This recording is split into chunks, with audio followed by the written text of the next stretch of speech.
Magic Kingdom and the rest of the Walt Disney World theme parks looked like ghost towns over Labor Day weekend, but it somehow got even worse on Labor Day itself. Today we're asking the question, is it time for the investors and Disney execs to start freaking out, finally, because the crowds are down and out at Disney?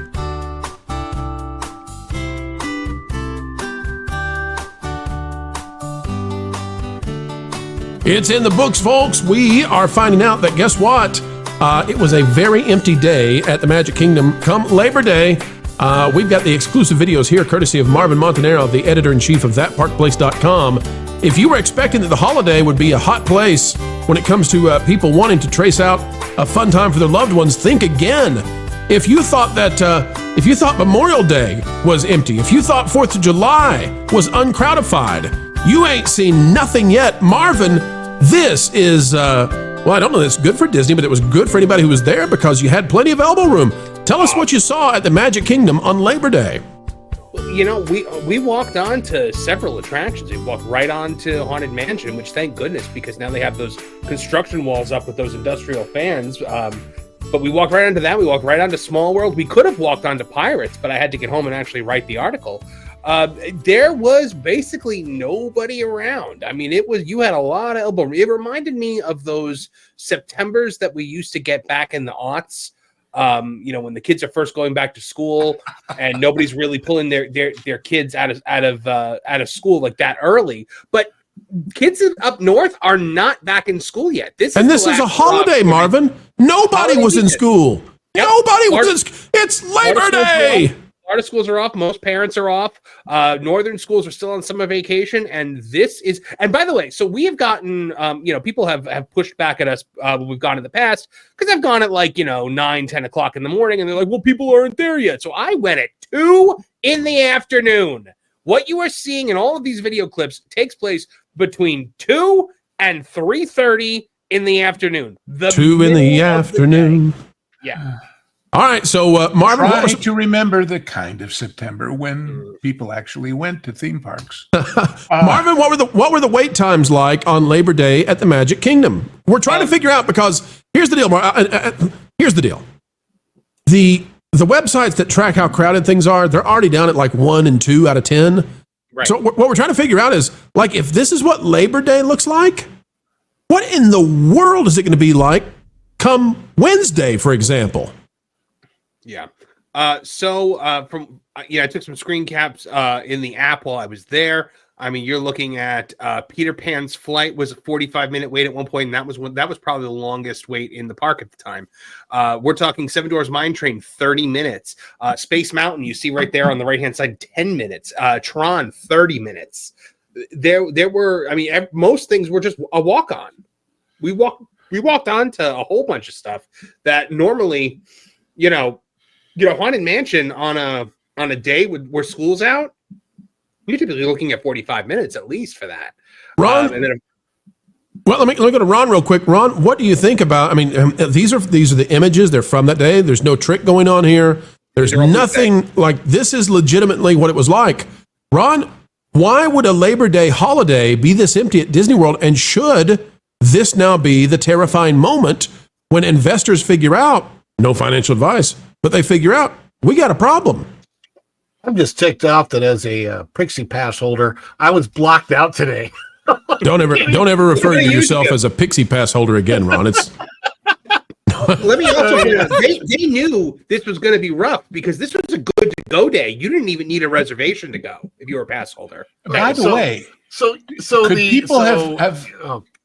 people have bought the Fast Pass extra add-on stuff in advance? Late, it just has not been. This summer was rough at Disney. Now, the question I have, and maybe Marvin can, I don't know, is Disney trying to push people out? Are they specifically trying to get families out and make it look like lesser crowds so that the dinks that do go and have the money to spend will spend more? And if that is their strategy, does that even work out in the long run? I don't know if they're trying to do that, but it certainly feels like they're trying to push people away from the parks, especially families. I would normally say quite possibly, but I don't think so, because it's now that they're selling FastPass as a premium service, they want those crowds to be up because they want you to spend on Lightning Lane. See, so as I was asking, can you buy it well in advance of your trip? You can, I believe. Because if I was planning a trip and planning on being there Labor Day weekend and not aware of this recent vaporization of the crowds, and I was the kind of person who wanted to spend the extra money on that, when I got there and found out about all this, I would feel triply ripped off, especially if they wouldn't give me a refund on it. Absolutely. Let me tell you an interesting story real quick. I was with a guy who goes on X by Disney Clips guy, really nice guy, great to meet him. And we were hanging out at Epcot recently on a trip to Epcot. Now, he's also recently been to Tokyo and has some great stuff to say. Tokyo Disney is amazing.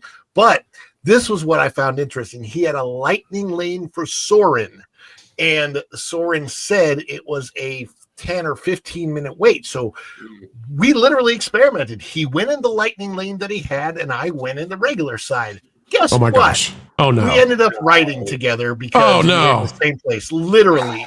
And so these people are paying this upcharge, and they're literally getting nothing for it. I'm telling you that in a large percentage of these rides, it is a scam. And this, I've been trying to beat the drum on this. Guys, don't buy Lightning Lanes if you're going. You don't need them. Quit being so darn violent, Ron. I was worried what you were beating, man. You saw it in those images.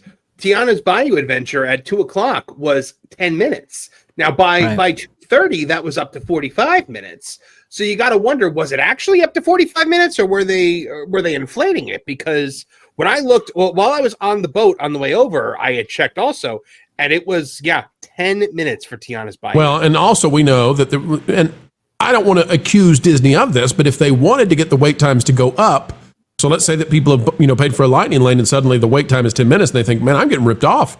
We spent all this money. One of the strategies Disney could employ is they could slow down the release of the vehicles. So like they could purposefully slow down those logs on Tiana's and that kind of thing. I don't accuse them of it, but there have been suggestions that could be occurring.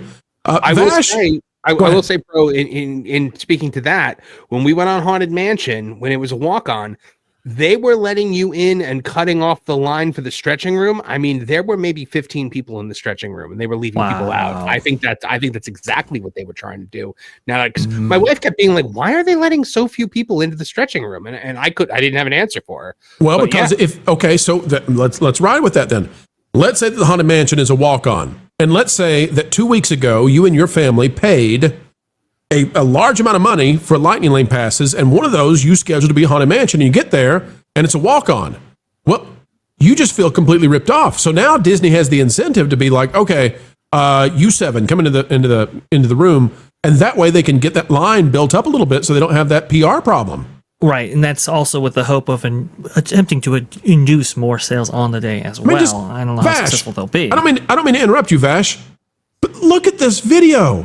There's nobody. You can't get a line at a ride with this. This is the entrance of Magic Kingdom. This is the hub when you first go into Main Street USA. I mean, listen, there's some families, but this is not like the number of people that you need to be able to build up an actual line for a ride.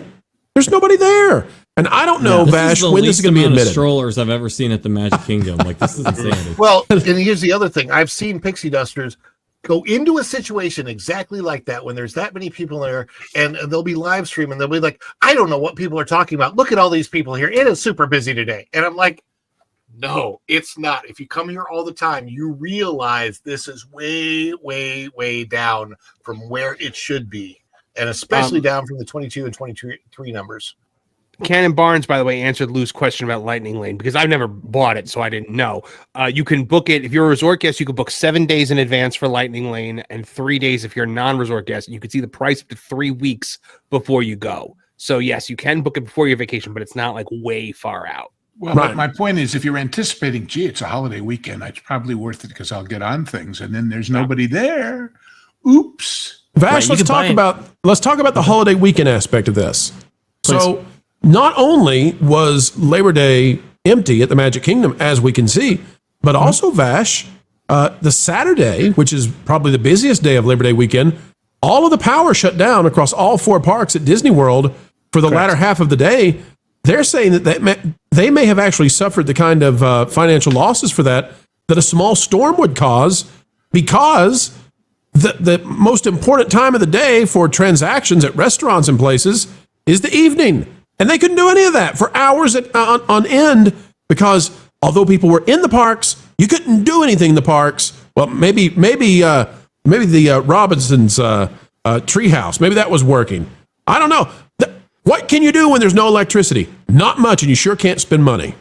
Yeah, I mean, we had all kinds of issues with that power outage, including people being able to get into various places, various parks. And remember, that was I believe, a Mickey's Not So Scary night as well. So there was additional challenges, from what I understand, in order to facilitate those event guests. And that night, they prioritized Magic Kingdom, but the rest of the resort was holding the bag, including like fireworks presentations, for example. I've been seeing reports that the Polynesian people actually went to the beaches there in order to watch the fireworks, and well, there was no music that accompanied that nighttime spectacular in that specific position, because, well, it had been knocked out by that storm. So there were many ripple effects from something like that. Operational challenges, as you can possibly imagine, right there. We've heard reports of monorail backups and so forth. And remember, around that time, Animal Kingdom was just about closing. So for the parks that were impacted, you just had a really big struggle to deal with the demand, the amount of attendance that actually was there, even though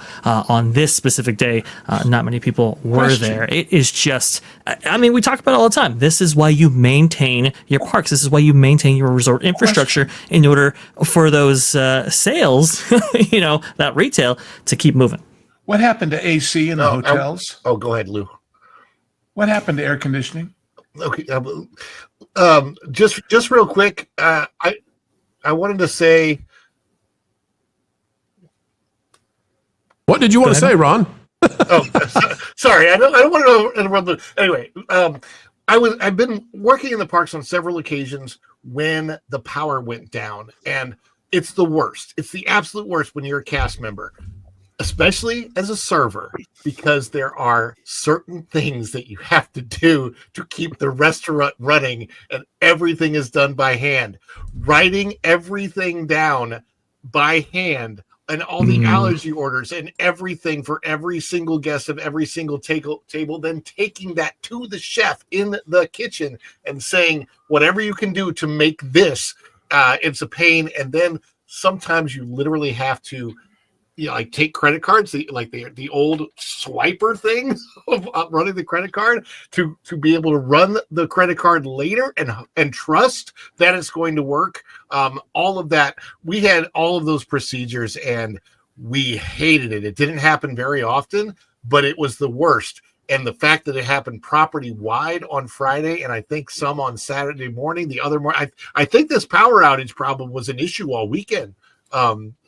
Not as big as it was on Friday, but I'm just thinking property wide, how the absolute chaos that must have ensued, and the cast members just also being bombarded with the guest feedback. So let's add to that, Ron. Let's add to that, because you're exactly right. And to Lou's point, I'm not sure exactly what happened with the air conditioning.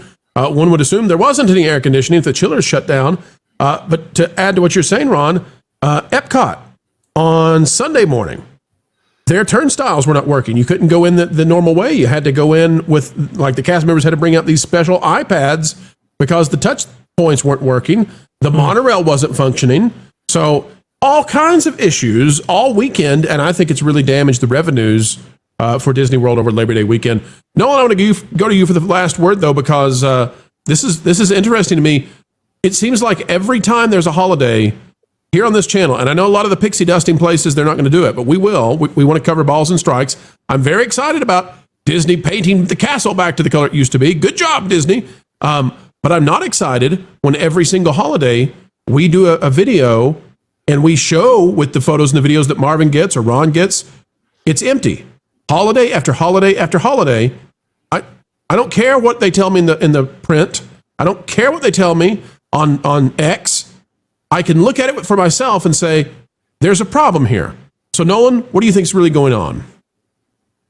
Yeah, no, I am in complete agreement here because we have the luxury of getting so much documented history over the course of Walt Disney World. Because, like, you can literally go back to the old VHS tapes that were there to promote, like, what was going on. You could get, like, real views of the crowd. Of course, some of it was staged, for a certain show appeal if they had, like, the CEO there or something like that. But at the end of the day, you were going to get some real authentic views of what's going on. We live in the social media age, so it's going to be all over TikTok, Instagram, YouTube Shorts, whatever have you. We know what a healthy Disney looks like, especially pre-lockdowns. And if they're just continually saying, hey, everything is great, everything is fine, well, we're not stupid, guys. Like, holidays, I've been to Magic Kingdom multiple times. I don't think I've ever been to the Magic Kingdom and it wasn't, bumping into people, feeling like I was going to die from the amount of strollers I was drowning in. Like, it was chaos. It was chaos, baby. But the reality is here that you have to where I personally believe, and I'm not even going to pretend to see, I can see their numbers or I have access to that sort of thing. I do not work for them. But comparing to what we're seeing over at, Universal, Epic Universe, and the Disney of the past, this is plenty of cause to raise a red flag on what is going on here. And I would love to see if these numbers could come back, because in some ways I do feel a little bad for them, because like weather can cause issues. There are things they can do to, of course, better prepare for it, but there's some things that just will naturally happen, and we're more exposed to it being in the social media age. And I gotta say, you have a historically bad Labor Day, which, I think is all their fault, but you have that, big storm that happened this past Friday, and it's going to be a hit, and it could literally be a wash, in terms of comparing it to the Labor Day weekends of the past. And this is cause for concern, because to me, when I see these pictures, I just see all this cloud covering, and I'm assuming this is right off the heels of a downpour rain, and I don't think that's the case. And that's tragic, because as much as we give constructive criticism to this company, at the end of the day, every single one of us on this panel want to see Disney succeed, because it would be tragic to see a big bankruptcy sign over this castle, but they're making bad decisions, and eventually all those little things are going to catch up to you. I hope they pivot. We will know for sure. I'll tell you how we'll know for sure. If this becomes Bob's excuse on the next quarterly call. Right. The power outage of 2025. We never saw it coming. Yeah. Folks, and by the way, I will point out, if it rains and the point of sale things aren't working, they can't even sell those damn ponchos. They wanted to sell the ponchos. They couldn't sell the ponchos. Plastic bags. Overpriced ponchos, thank you. It didn't downpour. They're while Disney, I was there. of course they're overpriced. It drizzled on and off, and it rained. There was a steady rain for maybe like 10 minutes when I went into Haunted Mansion. Well, we can actually show that there's no downpour, because, folks, take a look at the pavement. It's not wet. I mean, and the shadows are directly under the people. So for anybody who says any claims of shenanigans, the shadows are directly under the people. The video's moving. There's not a wet pavement in sight. Sorry, but you know who knows what evil lurks in the tales of Disney? Pro and the Shadow do. Folks, we'll keep an eye on the shadows of crowds, but that's what we got right there. Hey, a little bit of wet pavement, a little bit, a drizzle maybe, yeah, it did but drizzle. not enough to take the sizzle out of the crowds. Okay, these colors just seem to conflict with your natural tone. Wilton, what are you doing? Obviously, we're getting Holiday ready to throw his name in the hat to be the next CEO of Disney. That's ridiculous. He's not qualified for that kind of role. Well, of course he is. He's a wonderful candidate for a corporate puppet. What on earth is happening? He's literally a foreign agent by all accounts. You think honoring boundaries is a thing? No! This is Disney! He's got diversity points, green skin, and a wig. And most importantly, he likes to destroy things and blow them up, whether they're from the past or from now. He shows no discrimination. Okay, you know what? I really can't argue with any of that. So, Right? you two have fun. I'm gonna go read thatparkplace.com and watch WDW Okay, Pro. bye.